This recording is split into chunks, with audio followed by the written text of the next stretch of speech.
kapatid, muli po andito ang inyong maliit na lingkod, kagaya ng dati. Sinugo tayo ating Ama para sa lahat na sabi ng ating Ama atin, ang lahat ng sa kanya ay sumusunod, tumutupad ng kanyang buong kautusan. Ang tawag ay anak ng ilaw, mga kapatid.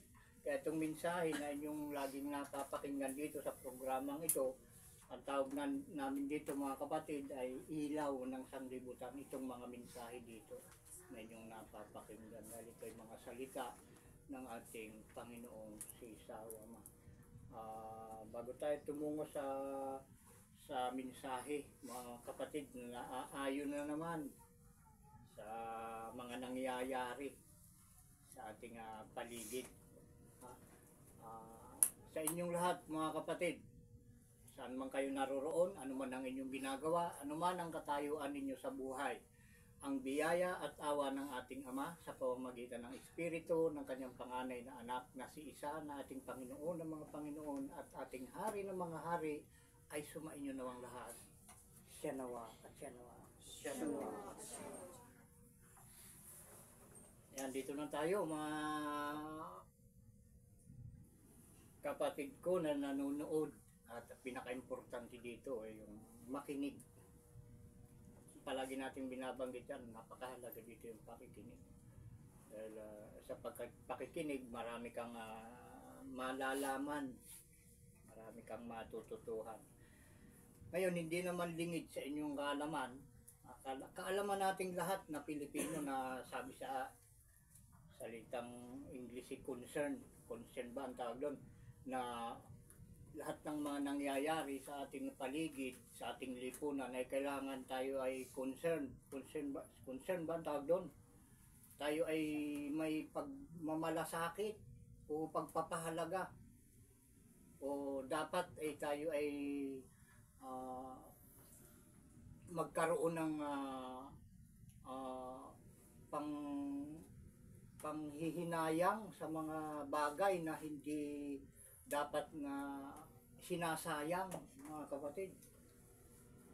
Yung mga nangyayari kasi ngayon, gaya ng nabanggit ko, hindi naman lingit sa atin. Yung mga rally na yan, kung inyo nang napanood yung naunang mensahe na sinundan nito, patungkol din dun sa mga rally, sa Diyos-Diyosan, napawang pinapaalala sa atin ng ating Ama. Ngayon, ito naman ay, nung natapos na yung rally, mayroon tayong mga napanood sa YouTube channel ng isang vlogger. Ang vlogger na ito, mga kapatid, ay si Boy Sardinas, kung inyong kilala ito. Yun ay mayroon siyang inilabas na programa ni Epipanyo Labrador. Ito pa lang si Boy Sardinas, mga kapatid. Ito tumutulong, pero kahapon ay isang araw ko lang nalaman na siya pala ay isa rin pala siyang INC o Iglesia ni, hindi ko nga matukoy kung Iglesia ni Manalo, sabi ni Labrador, o Iglesia ni Cristo. Dalawang bagay kasi sinasabi niya Iglesia ni Manalo, Iglesia ni Cristo, andun. Grupo yan ang iglesia, di ba, mga kapatid? Yan ay isang grupo o isang samahan, pananampalataya. Kagaya din ito, mga kapatid, kung inyong naririnig ngayon na nagsasalita sa inyong harapan, ay itinayo ng ating Ama na pinakatulay patungo sa harap ng ating Ama na kinaroroonan ng buhay na walang hanggan, mga kapatid. Yun din ata ang katayuan ng iglesia ni Manalo, dahil si Manalo daw yung founder dun hindi naman talaga ang Panginoon.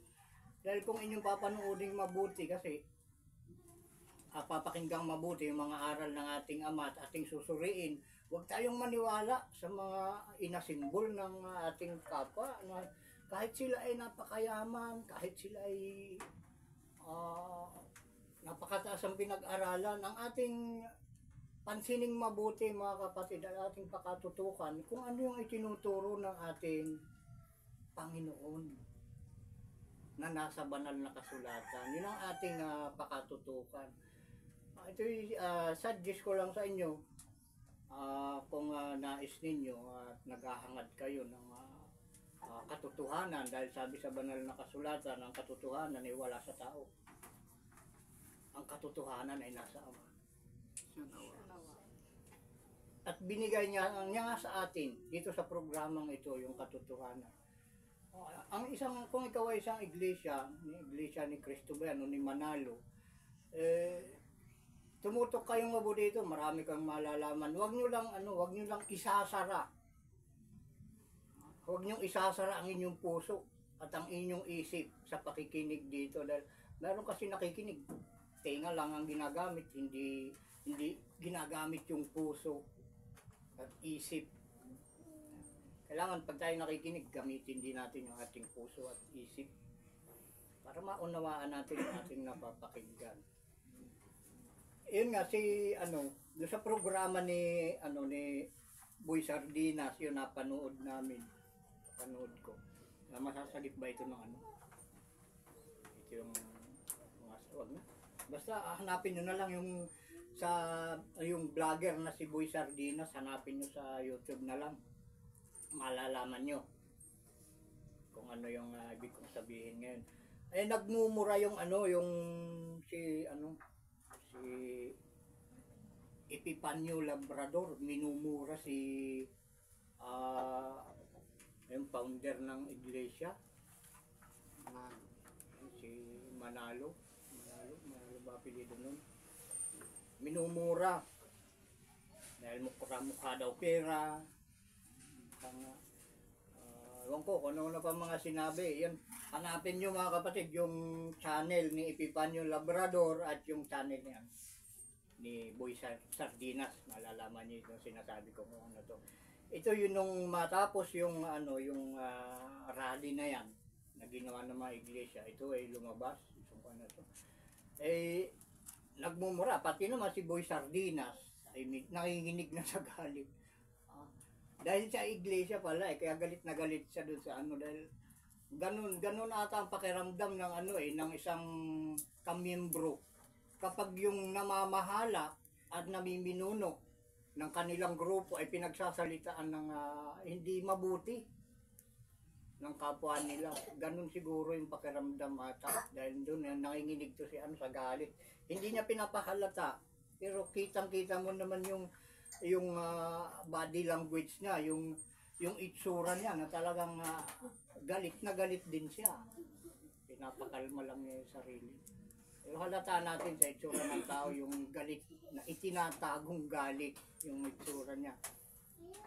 Kaya pagmumura nga ni sa akin naman, bakit kailangan pang magalit ka kung ikaw man ay nakarinig ng pagmumura sa iyong na-stroke o kaya sa iyong kapatid o sa iyong magulang? Dapat ba tayong magalit doon mga kapatid? Ganong gawain.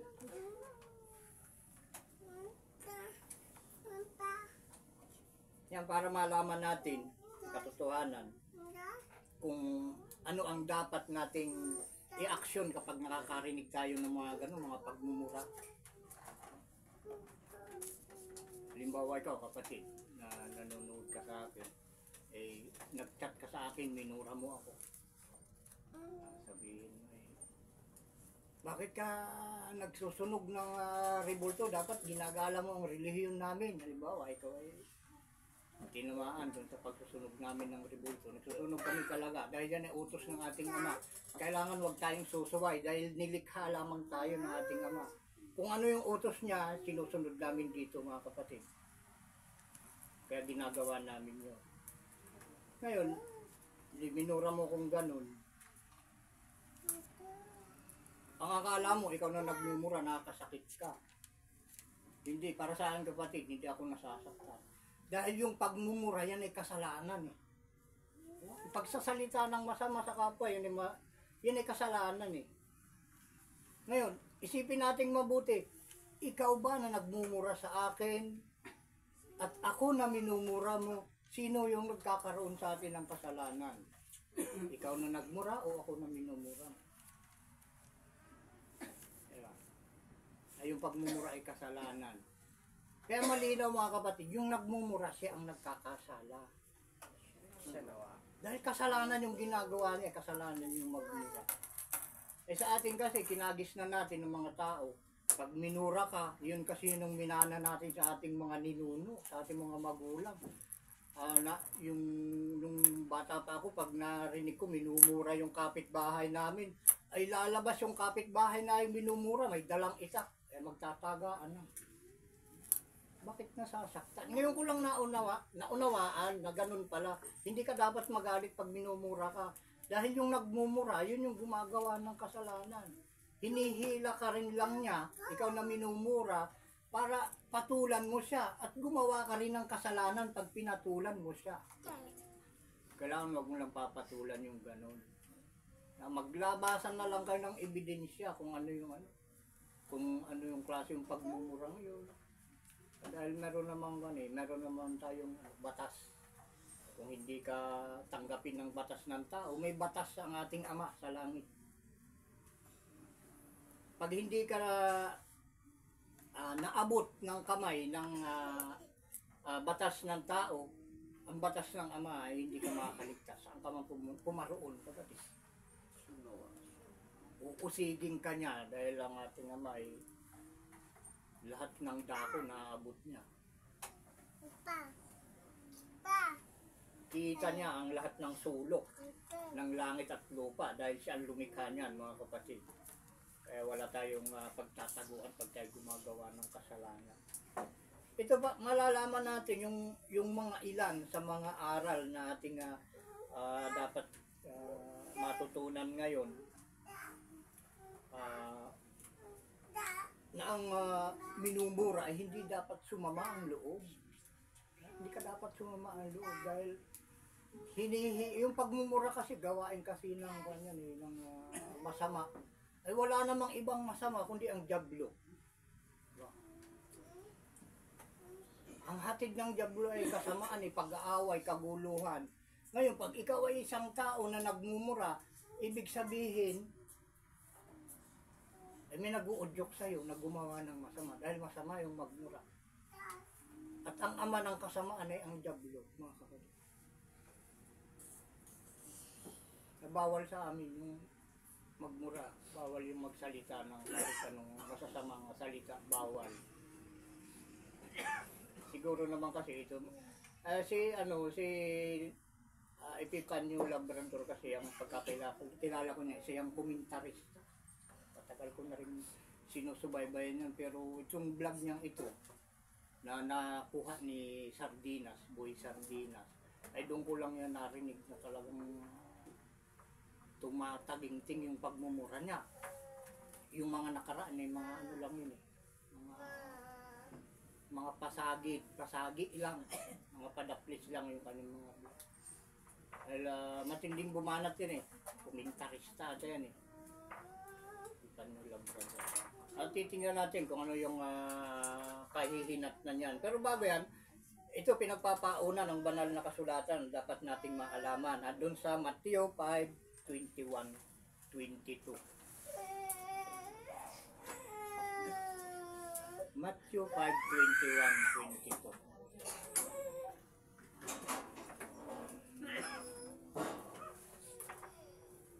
Yung magiging isang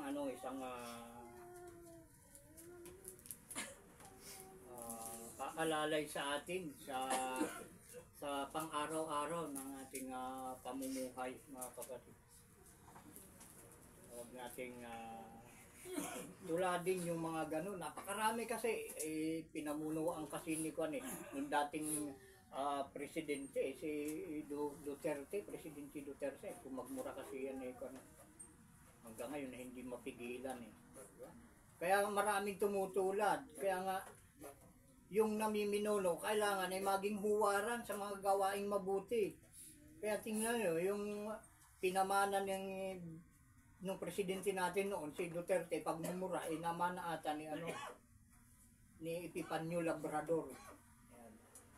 Ayan. Mayroon kasi dito sa ating kapwa Pilipino na si Epifanio, kadaling mahawa. Diba? Ikaw, kababayan, Epifanio Labrador, sikapin mo naman huwag kang mahawa sa masama.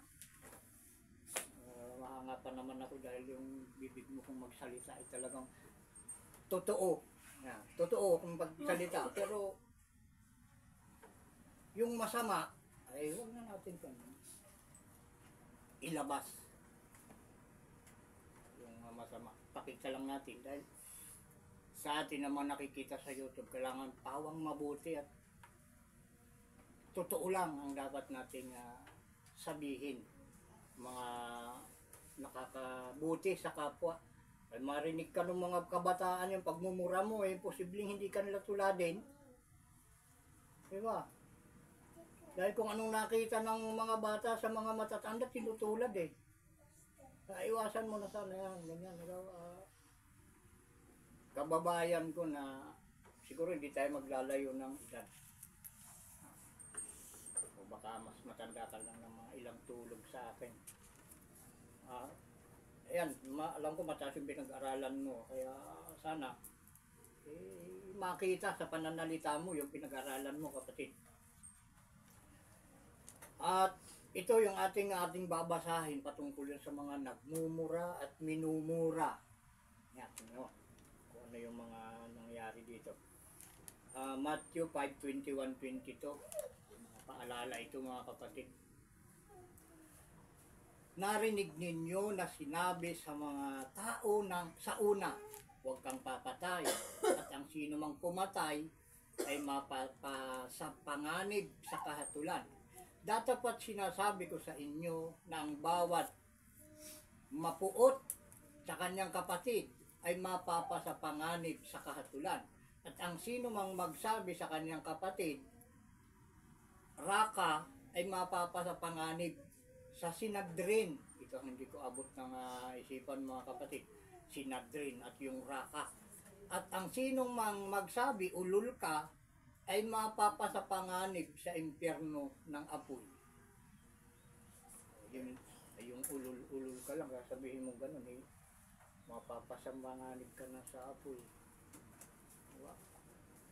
Ay lalo pa yung pagmumura, dadamay mo na yung nanay, yung dinaanan ng tao na iyong minumura, dinadamay mo na yung linabasan na hindi dapat sana sabihin. Dahil yun ay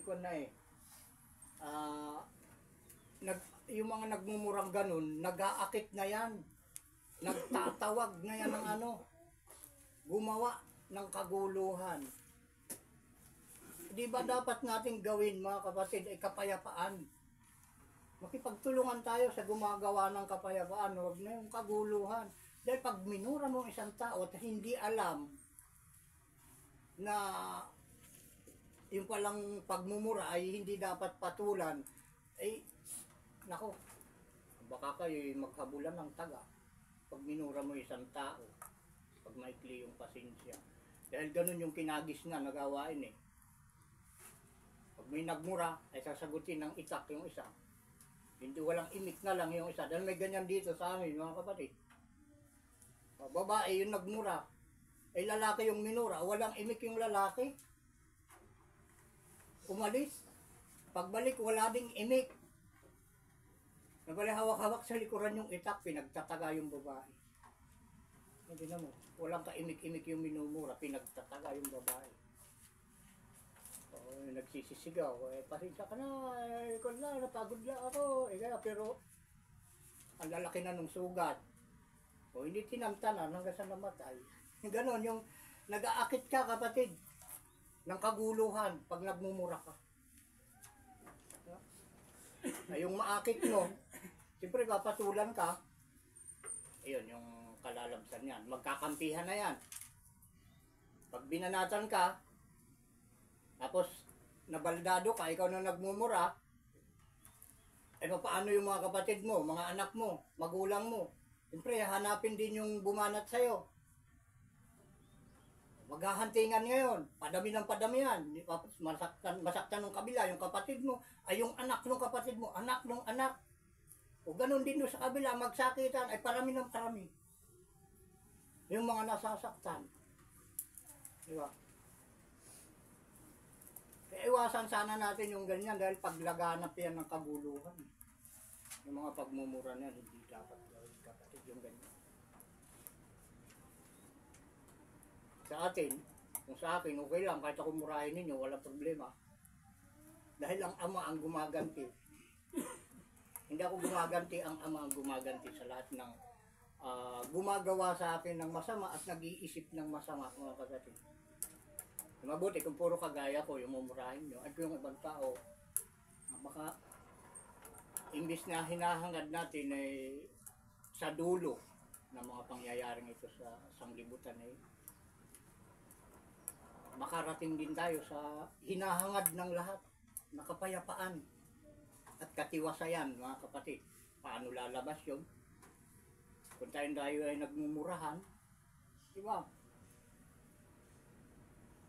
Maghahantingan. Paano natin papalabas ang kapayapaan?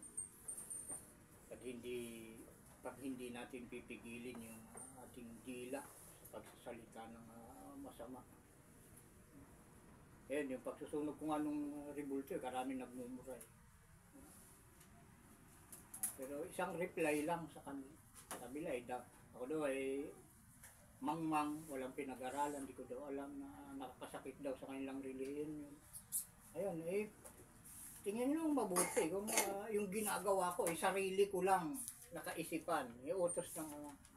Pag hindi na utos ng ama, hindi na namin ginagawa, pero pag utos ng ama, kahit labag, sa batas ng tao, ginagawa ko yan, mga kapatid. Dahil yung batas ng tao, hindi lahat ay tama. Pinapahintulutan kasi ng batas natin. Pinapanood na lang yung mga ginagawang hindi tama. Pag walang nagreklamo, no problem. Kahit may pinatay, pag walang nagreklamo, walang kaso. Pero sa ating ama, pag pumatay ka, kahit saan ka magtago. Ayon sa iyong ginawa, doon ka hahatulan. Yun ang batas ng ating ama. Sa atin kasi, pag wala kang pera, wala kang pamasahe, hindi ka makakapunta sa makakapagsumbong sa pulis. Kahit sa barangay lang, kung malayo ka sa inyong kapitan, mangailangan ng pera. Pero yung batas ng ating ama kasi iba. At wala kang pera, basta gumawa ka ng masama, gumawa ka ng mabuti, babalik sa iyo ng ama kung ano yung ginawa mo. Sa lahat, ganun ang gagawin ng ating ama ngayon dito sa huling araw na ito. Kaya ako ay sinugo ng ating ama para magpaalala sa mga dapat gawin ng tao para wag nang mapahama. Dahil kapahamakan kasi, dahil ang sanglibutan ay nakahilig sa masama, mga kapatid.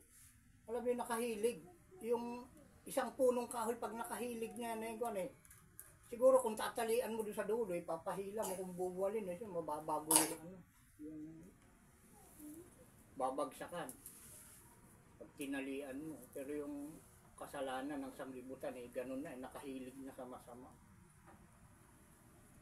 Kaya napakahirap. Kaya sabi ng ating ama, agawin mo sa apoy ang iyong mga kapatid. Kaya ng ating ama, dahil tayo isa apoy ngayon sa apoy tayo dadalahin ng ating mga masasamang gawa. Sa apoy ang punta natin. Ay sila pala, mga kapatid. Sila na gumagawa ng masama. Pagsikapan natin na gawin ng mabuti para huwag tayong mapunta sa apoy, mga kapatid. Ayun, dito nga yung pagmumura, yung napakasimpleng salita yun, sasabihin mo ulul ka. Yan, ando sa Matthew 5:22. Pero yung napakasimpleng salita ay mapapasa panganib sa impyerno ng apoy. Kita nyo mga kapatid, pag sinabi mo lang ulol, ay gaano pa kung marinig ninyo mga kapatid yung pinagsasabi niya, no? Ni Epifanio Labrador patungkol doon sa rally ng iglesia.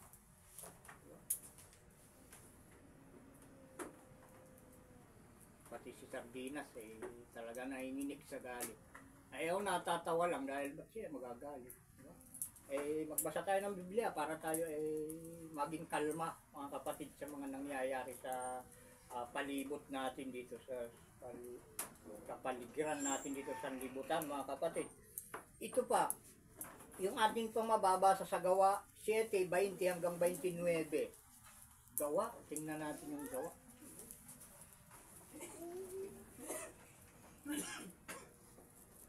Gawa 7:20 hanggang 29.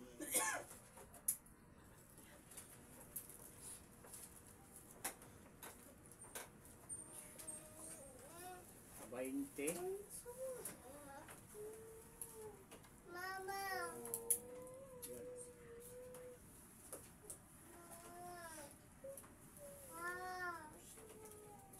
Gawa 7:20.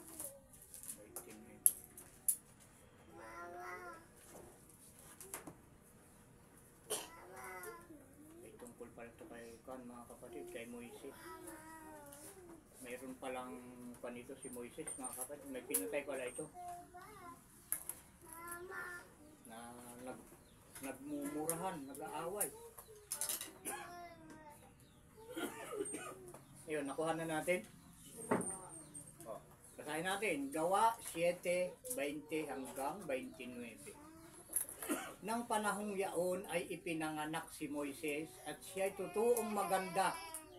Magandang lalaki pala to si Moises. At siya'y inalaga ang 3 buwan sa bahay ng kaniyang ama. At nang siya'y matapon na anod sa ilog ata ito, ay pinulot siya ng anak na babae ni Paraon. At siya'y inalaga ang gaya ng sariling anak niya.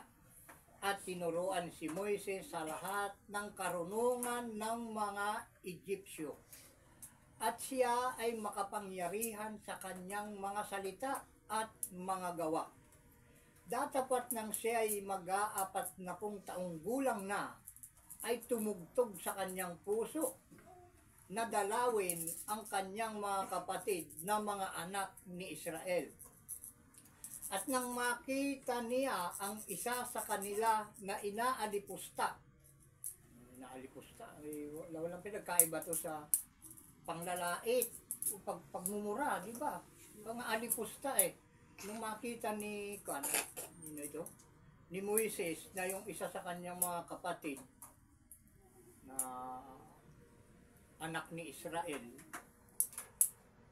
ay inaalipusta. Ituloy natin. Nang makita niya ang isa sa kanila na inaalipusta ay kanyang ipinagsanggalang siya at ipinaghiganti ang pinipighati at pinatay ang Egyptyo. Yung pinipighati pala, yun pala yung yung minumura at inaapi ay yung palang kapatid ni Moises na anak ng Israel.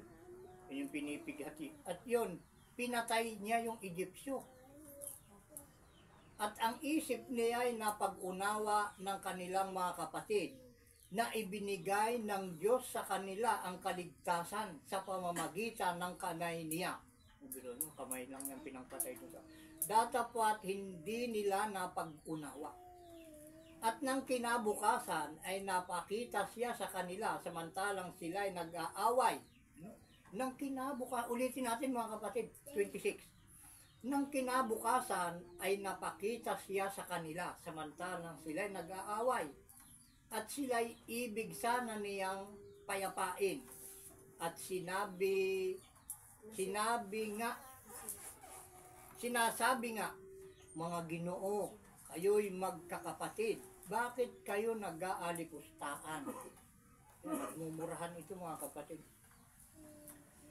Datapat itinulak siya ng umalipusta sa kanyang kapwa tao, na sinasabi, sino ang naglagay sa iyo na puno at hukom sa amin? Ibig mo bagang ako'y patayin mo na gaya ng pagkapatay mo kahapon sa Egyptyo? At sa salitang ito'y tumakas si Moises at nakipamayan sa lupain ng Midian na dooy nagkaanak siya ng 2 lalaki. Tama mga kapatid. Itong kasaysayan na ito ay ipinapakita dito sa ating nabasa na yung pagmumurahan, ayun, kagaya ng nabanggit ko kanina bago natin ito binasa, nagkakaroon ng kampi-kampi at nagkakaroon ng pag-aawa. Ayun nga, nagkaroon ng patayan, nakapatay si Moises. Nakita niya nagmumurahan. Diba? Eh kung wala nagmumurahan na gano'n, di wala sanang namatay. Wala sanang pinatay doon si Moises. Kaya yung pagmumura ay hindi maganda talaga yung bunga. Hindi dapat gawin. Nakita mo, nanginginig si Kwan doon. Si Sardinas na vlogger na siya nag-upload nung ano na yun. Vlog ni Epifanio Labrador. Galit na galit siya. Siguro kung nasa harap lang niya si Epifanio Labrador, eh gulo na siguro yun eh. Gulo na mahirap awatin. Kumbaga sa apoy eh kahit 10 bumbero hindi kayang patayin yung apoy.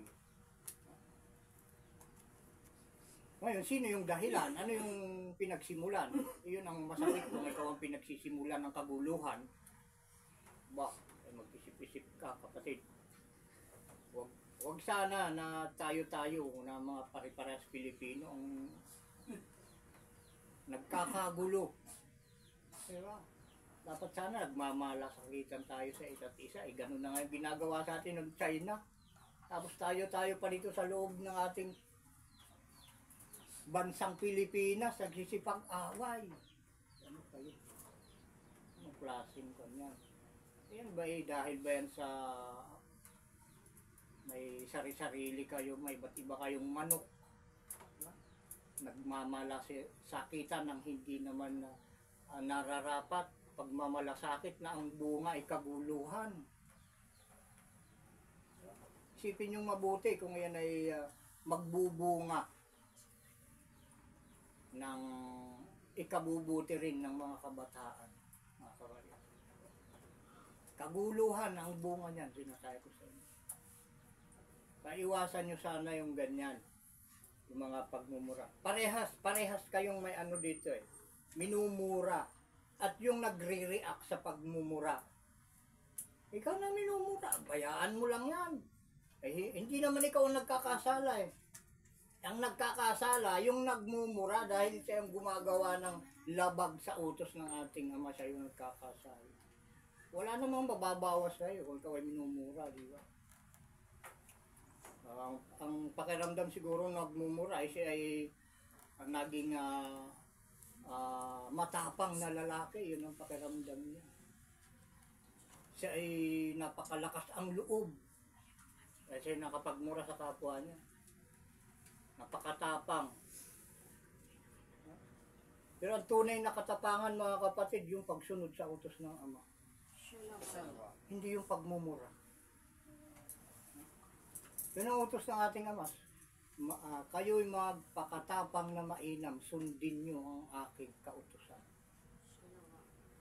Yun yung tunay na katapangan mga kapatid. Doon natin gamitin sa pagsunod sa utos ng ating Ama. Yung pagmumura ay paglabag sa utos ng ating Ama yan. Yung isang kaduwagan, kapatid. Pag hindi mo naganap ang utos ng ating Ama, duwag ka. Nasabi ko sa iyo. Na inuulit ko, ang tunay na katapangan ay ang pagsunod sa kautusan. Magpakababa. Yan, ang bilin. Yung pagmumura, ay pagmamataas yan. Dahil ang pagpapakababa, yan ay tataas ng ating Ama. At yung nagmamataas, yan yung kanya ibabagsak. At hindi makakabangon yan, yung mga ganyan. Kaya sabi ko sa inyo, ilista nyo ilista nyo yung mga sinasabi ko. Lagyan nyo ng date. Huwag nyo nang itaga sa bato. Ano yun? Paalam nyo na lang kay bato. Huwag nyo nang itaga sa bato. Andun pa sa sa Matthew, balik tayo sa Matthew 1 hanggang 11. Mga kapatid. Matthew 1 hanggang 11. Anong oras na tayo?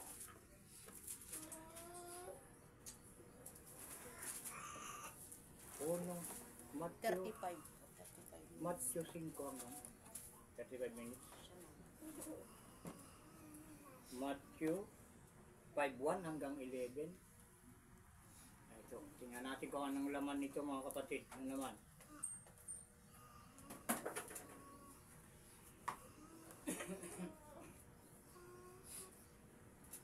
Tingnan natin ang dulo nito.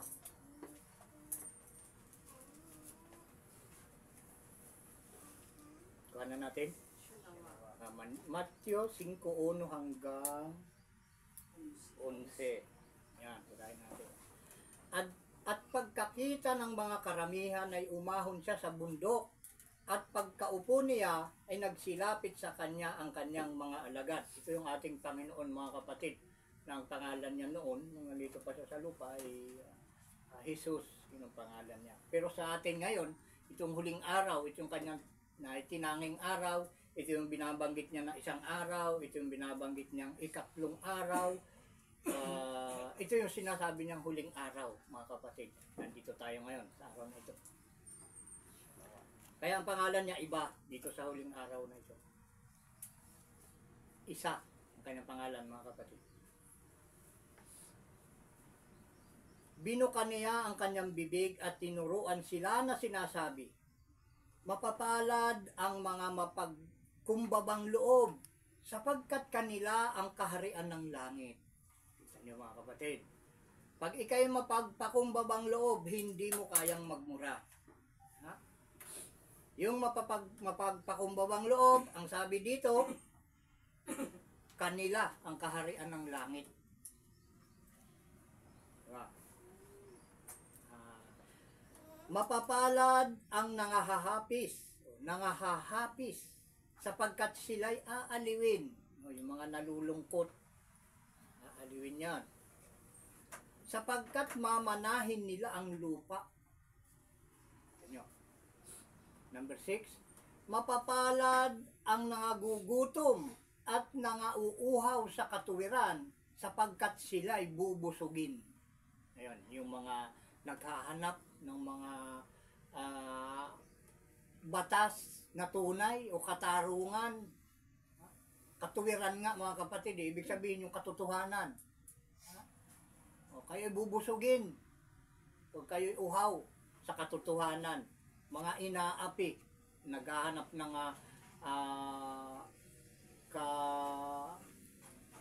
katarungan ang tawag nila. Katarungan din yung katuwiran sapagkat sila ay bubusugin. Number 7, mapapalad ang mga mahabagin, sapagkat sila ay kahahabagan. Mapalad ang mga may malinis na puso, sapagkat makikita nila ang Diyos. Mapapalad ang mga mapagpayapa, sapagkat sila ay tatawaging mga anak ng Diyos. Diba? Matatawag ka ba ngayong anak ng Diyos kaya ikaw ay mapagmura? Ay kaguluhan yung hatid ng pagmumura. Diba? Ibig sabihin, hindi ka kasama sa mapagpayapa. Ay kung mapagpayapa ka, ay tatawagin kang anak ng Diyos, mga kapatid. Mapapalad ang mga pinag-uusig dahil sa katuwiran, sapagkat kanila ang kaharian ng langit. Mga kapatid, inuusig ako ng marami dahil sinunog, may sinunog ako mga rebulto, inuusig ako dito ng mga tao. Diba? Inuusig, may umuusig sa akin. At hindi na ata nila inulit, maraming umusig sa akin dito. Ay katuwiran yun dahil utos ng Ama, isunugin yung larawan, rebulto.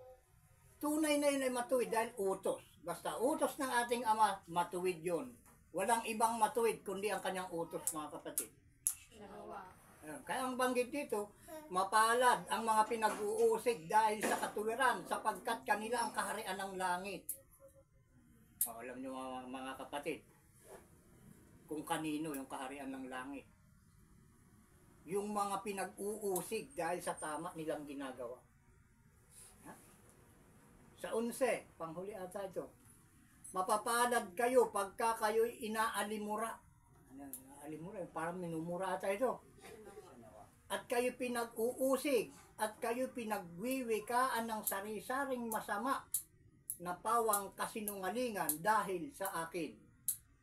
Yan yun. Ito yung dapat nating gawain, mga kapatid. Ito ang dapat nating tuparin. Ito yung mga kapalaran na naghihintay sa atin kung ating gaganapin itong mga nakalagay dito. Magiging mapalad tayo sa pamamagitan ng mga salitang ito kung ating ginagawa.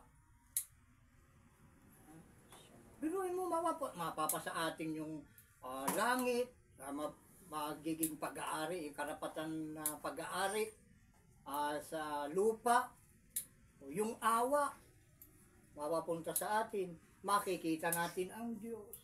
Diba mga kapatid? Iwasan natin yung pagmumura dahil itong mga pangakong ito hindi makakarating sa bawat isa sa atin. Ganon din naman yung yung minumura. Huwag nating patulan yun dahil pag pinatulan mo yung nagmumura, kapatid, ay madadamay ka sa kasalanan ng nagmumura sa iyo. Dahil ang target ng nagmumura, mahila ka niya sa kasalanan na kanyang ginagawa. Pag pinatulan mo, magkakasala ka rin doon. Kaya hayaan mo na lang. Kaya sabi ng ating Ama, pag binato ka ng tinapaan ng bato, batuhin mo daw ng tinapay.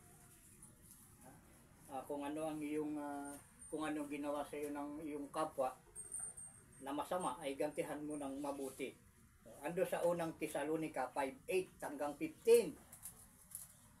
Yan, panghuli mga kapatid. Panghuli ko na, sabi ko na naman kanina.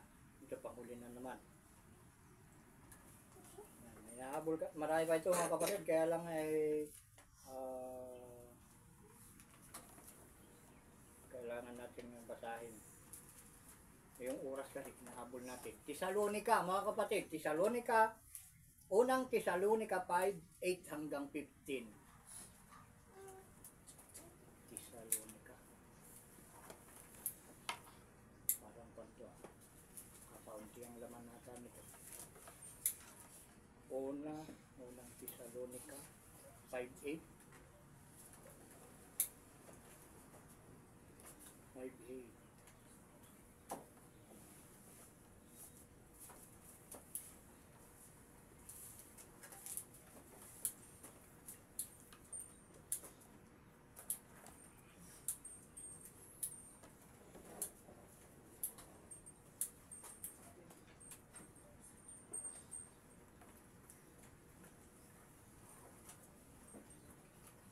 Na Tesalonica, unang Tesalonica 5:8 hanggang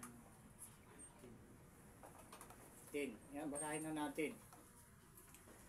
Datapwat palibhasay mga anak tayo ng araw, magpigil tayo na isuot ang baluti ng pananampalataya at ng pag-ibig, at ang maging turbante ay ang pag-asa ng kaligtasan, sapagkat tayo'y hindi itinalaga ng Diyos sa galit, kundi sa pagtatamo ng pagkaligtas sa pamamagitan ng ating Panginoong si Isa. Yan, binabanggit natin yung tunay na pangalan na kinaroroonan ng ating kaligtasan, mga kapatid. Na namatay.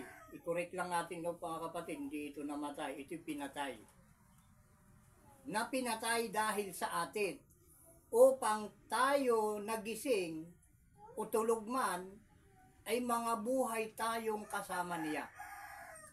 Dahil dito, kayo'y mga pangaralan at mga patibayan sa isa't isa sa inyo, na gaya ng inyong ginagawa.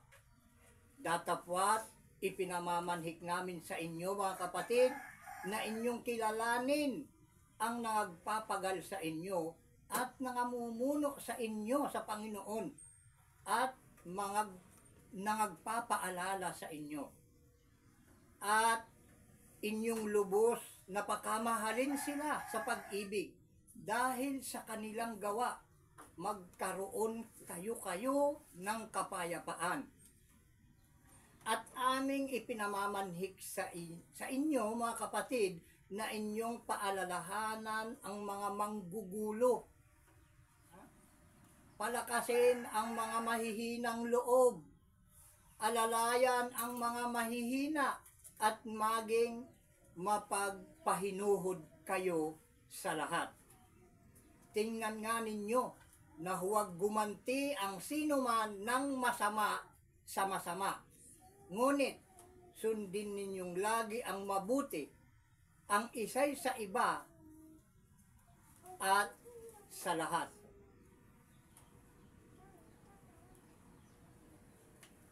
Kita niyo mga kapatid. Itong hatid nitong mensaheng ito sa atin ay sabi dito ay tayo ay mga pangaralan sa isa't isa. Saan natin nabasa yun? Ando sa 12. Ipinamamanhik namin sa inyo mga kapatid na inyong kilalanin ang nagpapagal ay nagpapagal 11. Dahil dito ay mga pangaralan at mga patibayan sa isa't isa sa inyo gaya ng inyong ginagawa. Mga pangaralan. Kaya ganito mga kapatid ang maririnig nyo sa programa ito puro pangaral. Sa ikapapayapa, ikatitibay, at ito talaga yung tunay na daan patungo sa pagkakaisa mga kapatid.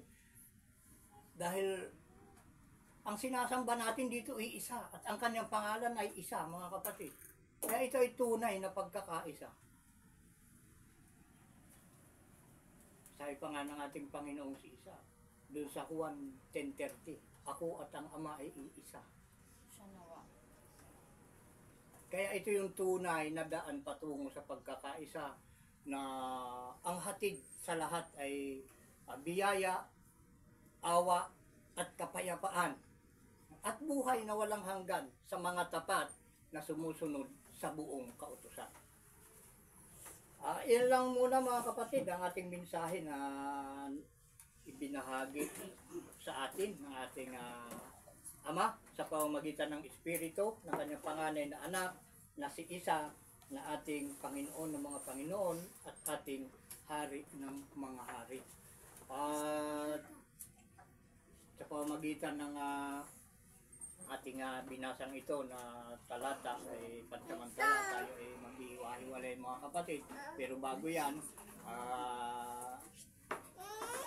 pakinggan muna ninyo ang patutuo dahil ito ay kinakailangan at ito'y nakasulat mga kapatid. Kinakailangan ay mayroong magpapatutuo.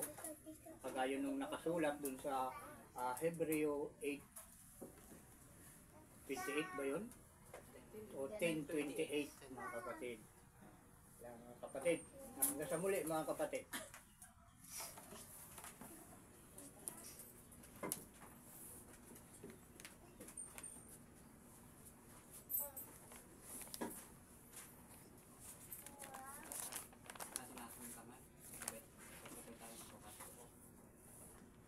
Kami po ay nagpapatotoo at sumasaksi na ang lahat ng mga salita na inyong narinig ay pawang katotohanan at pawang galing sa banal na kasulatan na mula sa bibig ng Sama na ang Panginoon na si Isa na anak ng tao na sinugo ngayong huling araw na ang mga salitang lumabas sa kanyang bibig na sinugo ng ating Ama na sa atin ay lumikha at lumikha ng mga bagay na nakikita at hindi nakikita